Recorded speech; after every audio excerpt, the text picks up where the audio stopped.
saya terpanggil juga untuk menjelaskan bagaimana Yang Amat Berhormat Datuk Seri Anwar Ibrahim telah pun memperakui bahawa wujudnya komplot untuk menjatuhkan kerajaan.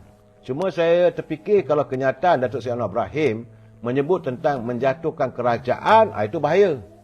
Kerajaan ini adalah kerajaan Seri Paduka Baginda Pertuan Agong, kerajaan Malaysia, saudara. Sebab itu saya menegur teman-teman, jangan membuat kenyataan kita jatuhkan kerajaan. Tak boleh, saudara. Itu bertentangan dengan perlembagaan negara. Nak jatuhkan Perdana Menteri, itu persoalan lain. Adanya wujud usaha untuk menjatuhkan Perdana Menteri, nak buat usaha tak percaya, itu dibenarkan dalam landscape politik demokrasi. Tak ada masalah. Cuma jangan mengatakan nak jatuhkan kerajaan. Sebab bila Perdana Menteri dah mengatakan bahawa wujudnya komplot untuk menjatuhkan kerajaan, ini mengundang masalah kepada mereka yang bersekongkol. Kerana tentulah yang bawa Perdana Menteri dan kerajaan Malaysia yang dipimpin oleh beliau boleh mengambil tindakan.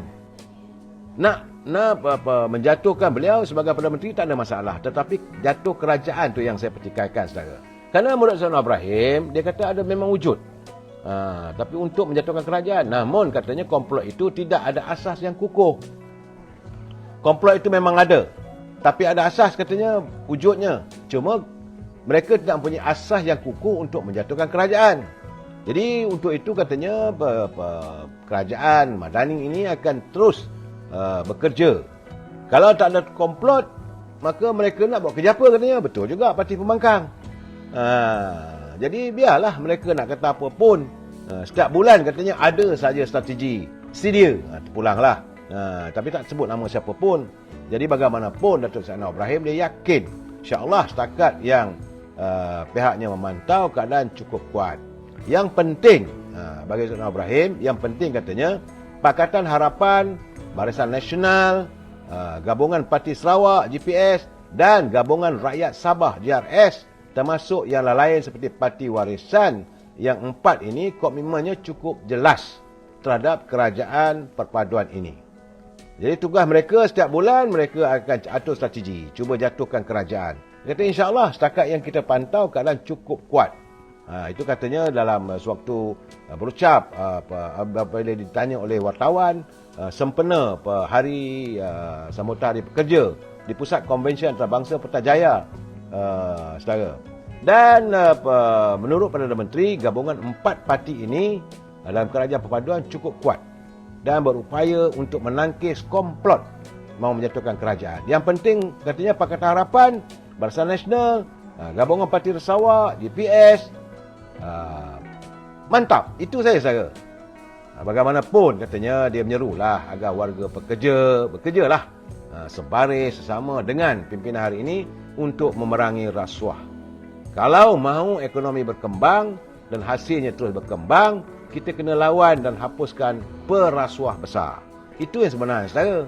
Sebab itu saya katakan bahawa apa yang dilontarkan, apa yang dilakukan oleh kerajaan pimpinan Datuk Seri Anwar Ibrahim, khususnya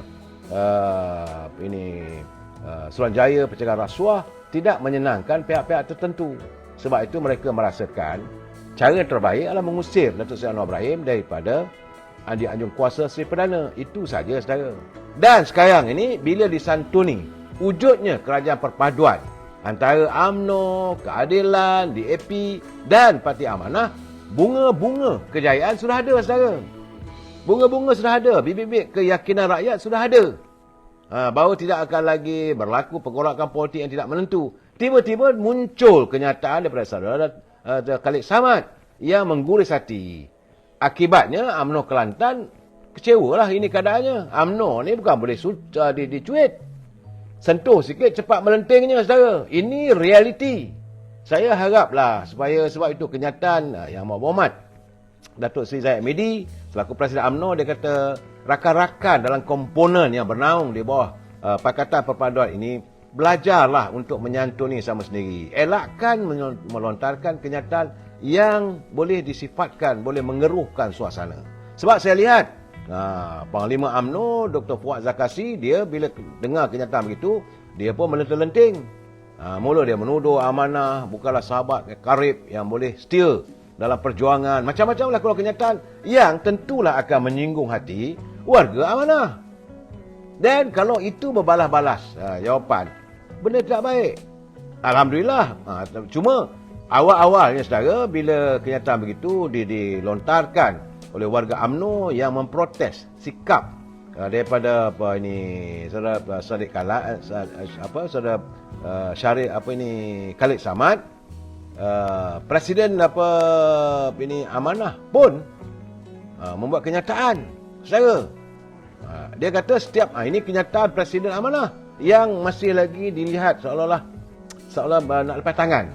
Kata Datuk Seri Mohamed Sabu, dia kata setiap individu mempunyai kebebasan untuk memberikan pandangan sebagaimana hak yang diberikan dalam perlembagaan. Itu semua orang tahu. Tapi masalah sekarang ini apabila mencuit hati dan perasaan sesama kita. Sebab katanya, namun dalam konteks organisasi, pandangan individu tidak mewakili organisasi ataupun parti, melainkan ianya adalah keputusan rasmi parti tersebut yang diputuskan dalam mesyuarat parti. Itu kenyataan seorang presiden lah saudara. Jadi Parti Amanah, PKR atau DAP yang bergabung dalam Pakatan Harapan tertakluk pada keputusan Pakatan Harapan yang perlu diutamakan. Dan jika bercanggah dengan keputusan parti, maka itu tidak boleh dianggap satu kenyataan yang official.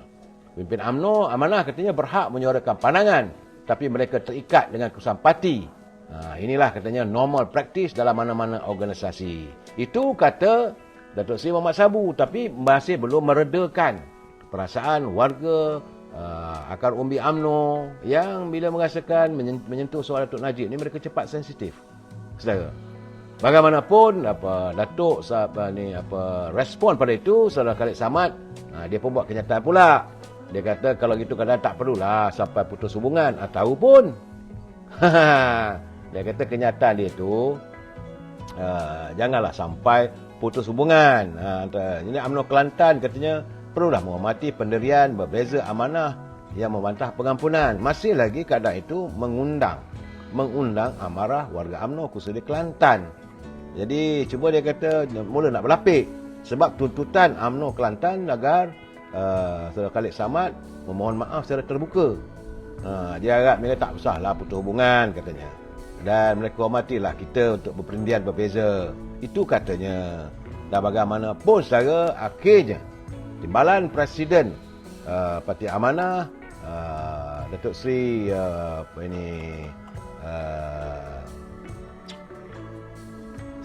Datuk Seri Salihuddin Ayub, beliau mengumumkan bahawa Parti Amanah Negara memohon maaf kepada UMNO berhubung kenyataan pengarah komunikasi parti itu Khalid Abdul Samad mengenai isu pengampunan diraja terhadap bekas Perdana Menteri Datuk Seri Najib Tun Razak. Itu kenyataan daripada Datuk Seri Salihuddin Ayub. Kita bukan nak menang saudara. Bila dah buat begitu, sepatutnya kita berlegalah sedikit saudara. Tambah beliau sesuatu yang memalukan bagi pihak Amanah untuk membuat permohonan maaf dalam isu melukakan UMNO. Tapi beliau kata dia akan menyantuni. Sebab beliau pun hadir di rumah Presiden UMNO semalam dan secara terbuka dia kata minta maaf lah. Saya rasa kita ada berapa dada sudahlah, takkan nak terus nak tunjal menunjal. Masa untuk tunjal menunjal sudah berakhir saudara. Sebab itu sebagaimana saya lihat malahan veteran UMNO Tan Sri Syarif Samad yang juga pengurusi Majlis Pemilihan UMNO, Tan Sri Syarif Samad, dia menegurlah sikap yang dia kata agak keterlaluan dan dia menganggap itu ungkapan celupar. Kerana perlu diingat saudara bahawa saudara Khalid Samad adalah adik kepada Tan Sri Syarif Samad. Malahan Tan Sri Syarif pun tak bersetuju kenyataan tersebut. Beliau mengatakan bahawa apa yang diungkapkan oleh Khalid Samad itu agak celupar dan keadaan itu mengundang suasana kelang kabut. Bila pegawai parti tak memahami apa maksud dan tujuan parti menyertai kerajaan perpaduan madani ini, inilah jadinya katanya. Jadi dia mengkritik adiknya lah supaya beliau faham asal pembentukan ini. Saudara Hanson, atuk ni ke yang pengumuman hari raya? Pengumuman mana tu saudara? Saudara saya Safu, alhamdulillah, terima kasih mengutuskan insan mulia dan Datuk Anwar Ibrahim untuk menyelamatkan rakyat Malaysia. Okey saudara, Dan saudara, bagaimana kata Tan Sri Syarif lagi, kesudahannya kalau kita terus berbalah begini dengan mengungkapkan kata-kata yang celupar, orang lebih tinggi jawatan dan parti kenalah mohon maaf kerana mulut orang bawah yang celupar. Jadi artinya pada dia tak payahlah dia minta maaf, tapi Presiden Parti atau Timbalan Presiden Parti mohon maaf dah selesai lah saudara. Itu keadaannya saudara, dan amanah dengan jelas menyatakan permohonan maaf mereka secara terbuka. Dan ekoran daripada itu, lembaga pengampunan mengeluarkan kenyataannya hari ini saudara, bahawa lembaga pengampunan bagi wilayah-wilayah persekutuan Kuala Lumpur, Labuan dan Putrajaya memaklumkan bahawa permohonan pengampunan untuk bekas Perdana Menteri Datuk Seri Najib Tun Razak tidak dapat dibawa pada mesyuarat lembaga pengampunan kali ini. Menurut Ketua Pengarah bahagian hak ehwal undang-undang Jabatan Perdana Menteri Saudara Khairil Zaimi Daud, katanya beliau mengesahkan perkara itu tidak dibincangkan ketika mesyuarat Majlis Pengampunan pada 24 April itu Jumaat lalu saudara.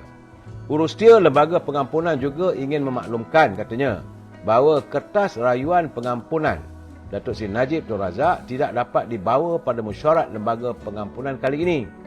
Sebaliknya, kertas berkenaan akan dipertimbangkan pada masa yang sesuai mengikut perundangan dan peraturan-peraturan yang terpakai katanya. Saudara, pada masa yang sama, Khairul berkata mesyuarat lembaga pengampunan telah pun membincangkan sebanyak 10 kes rayuan pengampunan di bawah Peraturan 54 dan Peraturan 113 Akta Penjara 2000 yang telah pun dipertimbangkan.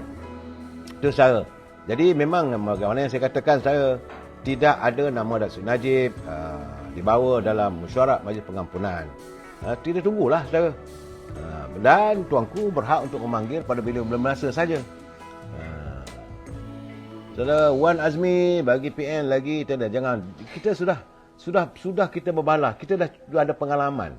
Kita berbalah ada waktu kita menyantuni Muafakat Nasional, hanya kesan daripada adanya pihak yang mahu memecahkan ukhuwah kita, iaitu parti PBM, dan mereka hadir dalam Muafakat Nasional untuk memecahkan kita, dan akhirnya kita berpisah.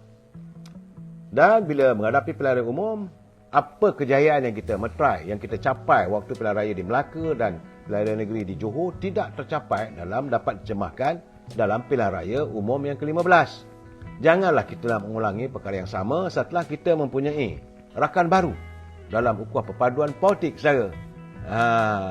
Sebab itu saya melihat apabila Perikatan Nasional, itu biasalah dia pembangkang, dia mengatakan bahawa Perikatan Nasional yakin untuk memenangi di 33 daripada 56 kerusi Dewan Undangan Negeri Selangor. Saya kata nak dapat dari mana? Selaku Susah PAS Selangor, Roslan Syahir, dia kata syarat itu mungkin dicapai apabila adanya gabungan terpas dengan Parti Perubimi Bersatu yang mampu membentuk kerajaan. Saya geleng kepala lah. Saya kata, ia nak bercakap ni biar ada fakta. Tapi bagaimanapun, janganlah kita menafikan 100% saya. Cuma saya kata, jangan buat kerja Tuhan. Usaha boleh, yakin boleh, tapi boleh mengatakan boleh membentuk kerajaan dan sebagainya, boleh menang sampai 33 kursi. Saya kira lah daripada sahabat berenam, bawalah sampai ke Sepang. Mana kursi-kursi yang boleh pas dan Perikatan Nasional menang. Kaji punya kaji, saya nampak maksima sekitar paling pun saya nampak dalam 9 kursi. Itu pun kalau mungkin. Tapi dengan adanya ukhuwah antara UMNO dengan Parti Keadilan, so ini akan menjadi kekuatan baru pada Kerajaan Negeri Selangor. Saudara, Saudara Ijam dia kata minta jasa baik, minta tegur atas likas sikit. Setiap malam masih hentam PMX 10. Saya nak bagi tahu, saya dah bercakap saudara. Kita mesti bersetuju untuk tidak bersetuju. Dia nak kata apa pun katalah, tak ada masalah pun pada saya saudara.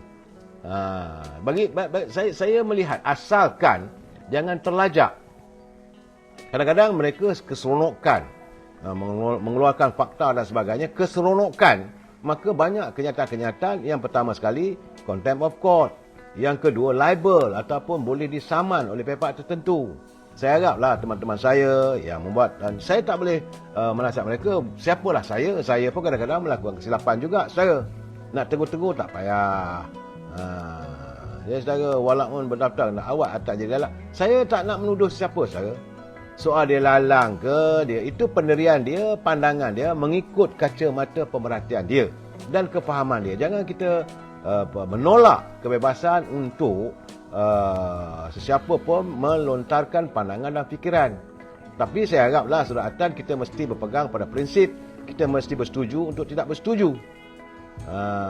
Saudara, dia kata apa pendapat saya pula tentang Datuk Johari. Datuk Johari mana? Datuk Jo di Melaka. Itu Datuk Jo ni dia orang lama. Dan bagi saya tak apalah, dengar saja. Kadang-kadang ada perkara yang kita dengar boleh, percaya jangan, percaya boleh, dengar jangan, macam-macam saudara. Semua orang bebas untuk meluahkan kenyataan. Sebab itu